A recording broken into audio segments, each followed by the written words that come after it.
কোটি টাকার মালিক, আজকে দিনে আমার একটা টাকাও কাজে আসছে না। হালাকান্নি সুলতানিয়া, দুনিয়ার জমিনে আমি এত ক্ষমতাবান ছিলাম, দুনিয়ার জমিনে আমার ক্ষমতার দাপটে শত্রুকে পরাজিত করেছি। মানুষ আমার ক্ষমতার দাপটে ভয় পেত, কোনো ভালো কাজ করার সময় সে ভয় পেত। একটাবার চিন্তা করে দেখতো অমুক মানুষটার বিরুদ্ধে কথা বলতে গেলে আমার ভয় আছে, না জানি আমার কখন এসে দু চার কথা বলে দেয়, না জানি কখন আমার কাছে এসে দু চারটে কথা বলে, মানুষজন নিয়ে এসে আমার উপরে চড়াও হয়ে যায়। এই ভয়তে মানুষ আমার বিরুদ্ধে কথা বলতো না। আছে না না এমন মানুষ? আছে না? বিরাট ক্ষমতাবান, এত ক্ষমতা তার, দুনিয়ার জমিনে কেউ তার বিরুদ্ধে মুখ খোলে না। আছে না নাই? কেউ কথা বলুক না বলুক, একজন ইমানদারই যথেষ্ট তোমার বিরুদ্ধে কথা বলার জন্য। জোরে বলেন না সুবহানাল্লাহ। কেউ বলবে না, সব মুখে আঙুল দিয়ে বসে আছে। একজন ইমানদার কথা বলবে, এই একজন ইমানদারের কথাতে আল্লাহ পাক রব্বুল আলামিন দুনিয়াতে আবার রহমত নাজিল করবে। জোরে বলেন না সুবহানাল্লাহ। দুনিয়ার জমিনে তুমি এত ক্ষমতাবান তুমি হয়েছিলে, তুমি একসঙ্গে দু চারটে গ্রাম তুমি ঘুরতে, বিরাট বাহিনী তোমার ছিল, বিরাট ক্ষমতা তোমার ছিল। হালাকা আন্নি সুলতানিয়া, আমলনামা তোমার বাম হাতে যেদিন দেওয়া হবে সেদিন তুমি আফসোস করতে থাকবে, আর এই আফসোস করতে করতে সেদিন তুমি বলবে হালাকা আন্নি সুলতানিয়া, ও আল্লাহ দুনিয়ার জমিনে আমি এত ক্ষমতাবান হয়েছিলাম, এই দুনিয়ার জমিনে এত ক্ষমতা আমার ছিল, আজকের দিনে আমার সেই ক্ষমতা কোনো কাজে আসছে না। আজকে কোন ক্ষমতা তো আমার কাজে আসছে না, আফসোস করবে সেই। খুশুগু ফাবুল্লু, আল্লাহ পাক বলবে ফেরেশতারা আমার ওই বান্দাকে ধর, ওর গলায় বেড়ি পড়া, জাহান্নামের বেড়ি ওর গলায় পরানো হবে। সেই সময় ঝরঝর করে কাঁদবে, হাজার কান্না কাঁদবে, চোখের পানি শুকিয়ে যাবে, বুক ফেটে যাবে, ঝরঝর ঝরঝর করে তার জমিনটা ফেটে যাবে, এত কান্না কাঁদবে, লুটুপুটি করবে। তারপরও ফেরেশতাদের হাত থেকে ছিনিয়ে পালিয়ে যাওয়ার ক্ষমতা তার থাকবে না। ওই কিয়ামতের ময়দানে আমাদের সবাইকে উঠতে হবে, হিসাব আমাদেরকে দিতে হবে। শুধু আমাদের এতটুকু নয়, কুল্লু নাফসিন যায়িকাতুল মাউত, যদি আমরা দুনিয়া থেকে মরে যাব, শেষ হয়ে যাব, এতটুকু শুধুই নয়, শুধুই নয়, আমাদের এই দুনিয়ার জমিন থেকে আরেকটা জায়গায় যেতে হবে, যে জায়গাটার নাম হলো আলমে মাহশার। ওই আলমে মাহশারে যখন উঠবেন, ওই আলমে মাহশারে আল্লাহ পাক রব্বুল আলামিনের সামনে দাঁড়িয়ে দাঁড়িয়ে আপনাকে হিসাব দিতে হবে। দুনিয়ার জমিনে এত বছর হায়াত তোমাকে দিয়েছিলাম, এত বছর হায়াতে জিন্দেগিটা তুমি কি করেছো বান্দা, আজকের হিসাব দাও। ওয়া ইন্নামা তুআফাউনা উজুরাকুম ইয়াওমাল কিয়ামা ফামান যুহজিয়া আনিন নার, সৌভাগ্যবান ওই ব্যক্তি, কোন ব্যক্তি? আনিন নার, যে ব্যক্তি জাহান্নাম থেকে মুক্তি পেয়েছে, জাহান্নামে থেকে মুক্তি পেয়েছে, জাহান্নাম যার জন্য হারাম হয়ে গিয়েছে। ওয়া উদখিলাল জান্নাতা ফাকাদ ফাজ, এবং জান্নাতে যাওয়ার জন্য টিকিটটা তার হাতে দেওয়া হয়েছে, ওই ব্যক্তি সৌভাগ্যবান হয়ে গেল। একটু জোরে জোরে বলেন না সুবহানাল্লাহ।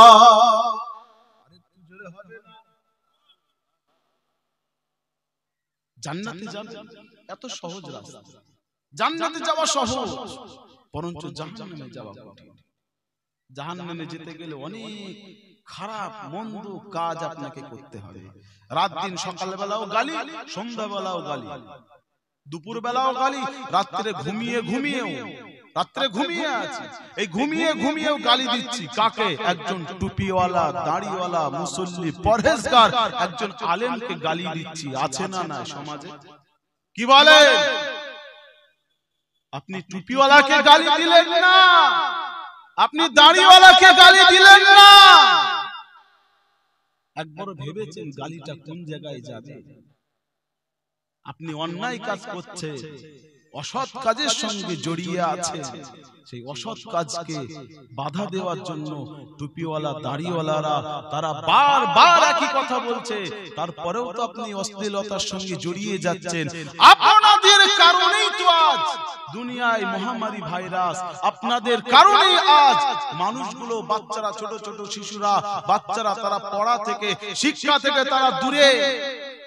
একটাবার চিন্তা করেছেন যে আমরা কোন জায়গায় আছি? ও মুসলমান ঘরের ছেলেরা, আমার আল্লাহ ওয়ালারা, নেককার পরেজগার দিনদার আল্লাহ ওয়ালারা, আমার মায়েরা, বোনেরা, বেটিরা, একটাবারও কি আমরা চিন্তা করে দেখেছি এই দুনিয়া জমিন থেকে আল্লাহ পাক রব্বুল আলামিন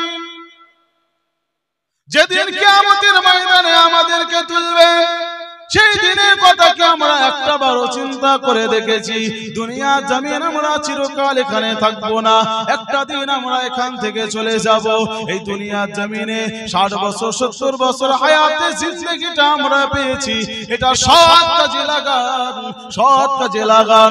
এই সৎ কাজে লাগানোর পরে দেখবেন কবরে যখন চলে যাবেন, আল্লাহ রব্বুল আলামিন আমাদের জন্য বড় নিয়ামত রেখেছেন, জান্নাতে খুশবু, জান্নাতে জান্নাতি খাবার আপনার কবরে পৌঁছে দেবেন। আর যদি এই হায়াতে জিন্দেগিটা অসৎ কাজের সঙ্গে জড়িয়ে ফেলি, বারবার বারবার অসৎ কাজের সঙ্গে জড়িয়ে ফেলি, তাহলে কবরের ভিতরে যখন চলে যাব, ওই কবরের ভিতরে যাওয়ার পরে মুনকার নাকির আসবে, মান রব্বুকা, মান দীনুকা, ওয়া মান নবিয়ুকা বলে যখন আপনার কাছে আসবে, আপনি তখন শুধু বলবেন লা ইয়াদরি হাইহাত, আমি তো কিছুই বুঝতে পারছি না, কিছুই তো আমি জানি না।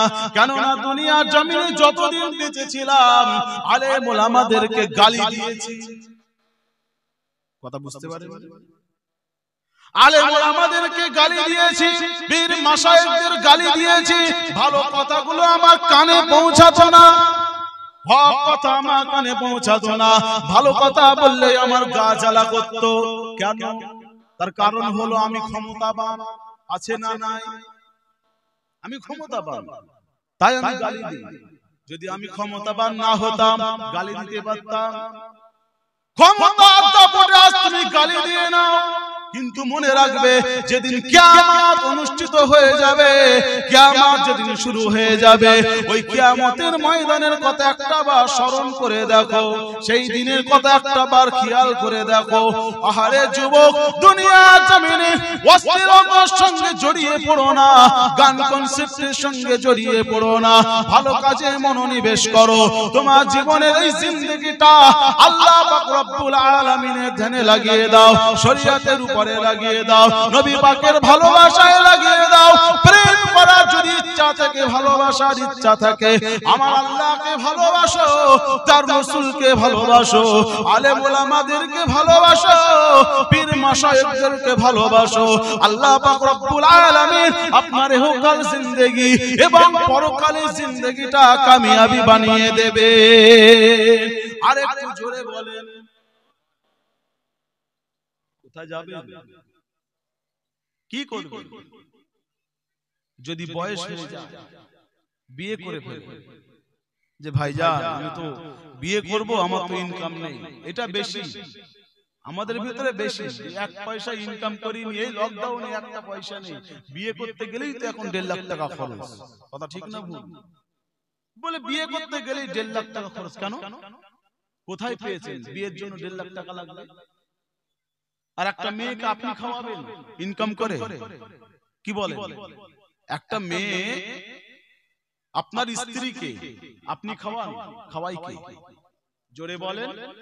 এত ছেলে আছে, সবাই বলুন, আপনারা বলুন একবার বুকে হাত দিয়ে, বিবাহের পরে ইনকাম বেড়েছে না কমেছে? বিবাহের পরে ওই যে মেয়েটাকে আপনি ঘরে নিয়ে আসছেন স্ত্রী মর্যাদা দিয়ে, ওই মেয়েটার জন্য রুজি আল্লাহ পাক রব্বুল আলামিন স্বয়ং নিজে পাঠিয়ে দেন। জোরে বলেন।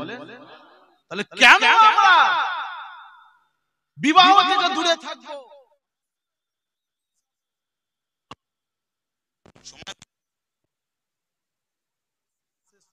তারপরে বিবাহ।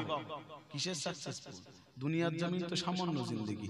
সাকসেসফুল তো ওই ব্যক্তি যে জাহান্নাম থেকে মুক্তি পেয়েছে আর জান্নাতে টিকিট পেয়েছে, ওই সাকসেস। আর কেউ সাকসেস না। বিশাল বড় তুমি জ্ঞানী হয়েছো, বিরাট বড় ইঞ্জিনিয়ার হয়েছো, বড় ডাক্তার হয়েছো, সাকসেস দুনিয়ার জমিনে দেখিয়ে কোনো লাভ হবে না। সাকসেস তো আসল সাকসেস লাগবে কিয়ামতের ময়দানে। কিয়ামতের ময়দানে আল্লাহ পাক রব্বুল আলামিন যখন হিসাব নেবেন, ঠিক সেই সময় আপনার সাকসেস কাজে লাগবে।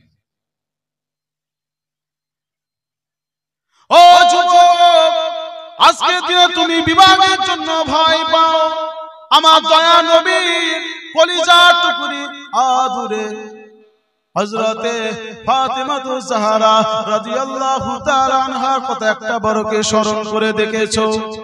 দয়ার নবী তার আদরের কলিজার টুকরি ফাতেমাকে বিবাহ দেবে মদিনা নববী শরীফের ভিতরে ঘোষণা করে দিলেন, ও সাহাবীরা, আমি আমার কলিজার টুকরি ফাতেমাকে বিবাহ দেব। এমন কোন ভালো পুরুষ আছে কি যে পুরুষটার সঙ্গে আমি আমার কন্যা, আমার কলিজার টুকরি ফাতেমাকে বিবাহ দেব? সাহাবায়ে কিরামদের ভিতরে অনেকে হাত তুললেন, ইয়া রাসূলুল্লাহ, হাবিবাল্লাহ, আপনার কলিজার টুকরি ফাতেমার সঙ্গে আমি বিবাহ করতে চাই। বড় বড় ধনীদের সাহাবীদের সন্তানদের জন্য, তাদের জন্য তারা প্রস্তাব নিয়ে আসলেন। দয়া নবী একটাও গ্রহণ করলেন না। বাইরে থেকে রাজা বাদশারা তাদের সন্তানদের জন্য প্রস্তাব পাঠাতে লাগলেন। দয়া নবী একটা প্রস্তাব গ্রহণ করলেন না। আমরা হলে কি করতাম? আমার কন্যা সন্তানের জন্য একটা চাকরিওয়ালা, ভালো ব্যবসাওয়ালা ছেলে লাগবে, কি বলে, তাই না? ভালো ব্যবসাওয়ালা ছেলে লাগবে। কিন্তু দয়ার নবী আমার মুহাম্মদের সঙ্গে দরুদ শরীফ পড়েন, আল্লাহ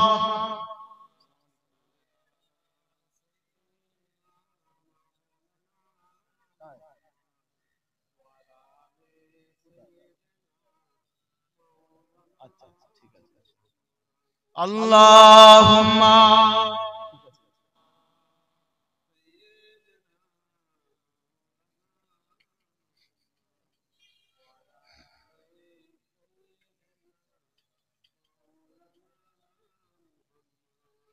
মদিনার ওই পথে পথে ঘুরে বেড়াই কল্পনাতে, মদিনার ওই পথে পথে ঘুরে বেড়াই কল্পনাতে, মদিনার ওই ধুলা বালি মাখি চোখে মুখে, দূর মদিনার প্রেমের ফুল ফোটে আমার বুকে, দূর মদিনার প্রেমের ফুল ফোটে আমার বুকে।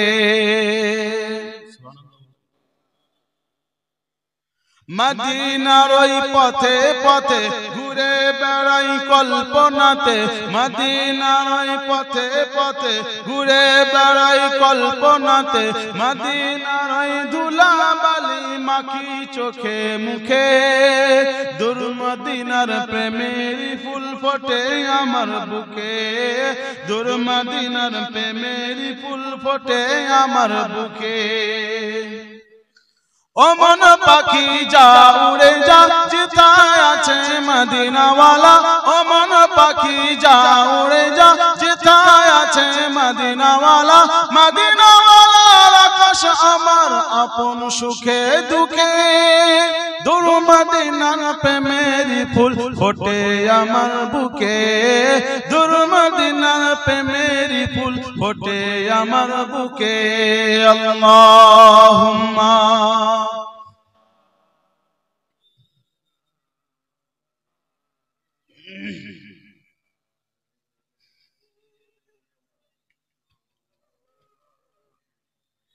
নবীর দেশের আকাশ হব, মদিনাকে বুকে নেব, নবীর দেশের আকাশ হব, মদিনাকে বুকে নেব, আমার পোড়া বুক মেলাবো নবীর দেশের বুকে, দূর মদিনার প্রেমের ফুল ফোটে আমার বুকে, দূর মদিনার প্রেমের ফুল ফোটে আমার বুকে। আল্লাহুম্মা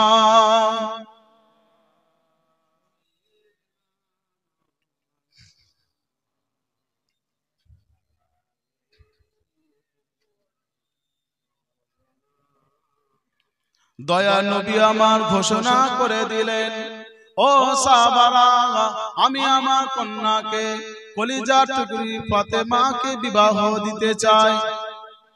দয়া নবী যখন ঘোষণা করে দিলেন, সমস্ত সাহাবায়ে কেরাম রাদিয়াল্লাহু তাআলা আলাইহিম আজমাইন তারা প্রস্তাব দিতে শুরু করলেন, রাজা বাদশারা প্রস্তাব দিতে শুরু করলেন। বহু জায়গায় রাজপুত্র তারা আসলেন, তারা প্রস্তাব দিতে শুরু করলেন। দয়া নবী তাদের প্রস্তাবকে গ্রহণ করলেন না। টাকাওয়ালা পয়সাওয়ালা দেখলেন না। আল্লাহ পাক রব্বুল আলামিন বললেন, ও পিতারা, তোমরা ভালো পুত্র সন্তান দেখতে চাও, তোমরা ভালো একটা পাত্র দেখতে চাও, যদি ভালো পাত্র দেখতে চাও তোমরা আমার কাছে এসো, আমার কাছে এসো। ভালো পাত্রের গুণ কয়েকটা হবে। প্রথম নম্বর হবে আত-তাইবুন, ওই যুবকটা তওবাকারী হবে, বারবার গুনার মধ্যে লিপ্ত হয়ে যাবে। যে যুবক গুনার মধ্যে লিপ্ত হয়ে যায়, আল্লাহ পাক রব্বুল আলামিন রাগান্বিত হন না, বরঞ্চ গুনাহ করার পরে ওই যুবক যখন তওবা করে বারবার তওবা করে, আমার আল্লাহ পাক রব্বুল আলামিন ওই যুবকটার উপরে খুশি হয়ে যায়। ওই যুবক, যে যুবক বারবার তওবা করে, তওবা করার সময় ওটা বারবার তওবা করতে হবে। যুবক বয়সে তওবা করবেন, কবে করবেন তওবা? ছেলে দরকার, একটা ছেলে লাগবে আমার মেয়ের জন্য, তাহলে ছেলেটা কেমন হবে? প্রথম নম্বর, সে যেন তওবাকারী হয়। কি হয়? তওবাকারী। আর যে ব্যক্তি আল্লাহ পাক রব্বুল আলামিনের কাছে বেশি বেশি তওবা করে, আল্লাহর রহমত তার উপরে সর্বদা থাকে। জোরে বলুন না সুবহানাল্লাহ। দ্বিতীয় নম্বর হলো আল-আবিদুন, ইবাদতকারী হবে, নামাজি হবে, পরহেজগার হবে। এমন ব্যক্তি, দেখো তোমার কন্যার জন্য এমন কোন ব্যক্তি আছে কিনা যে ব্যক্তি তওবাকারী হবে এবং ইবাদতকারী হবে। কিন্তু আমরা ইবাদত বন্দেগীর দিকে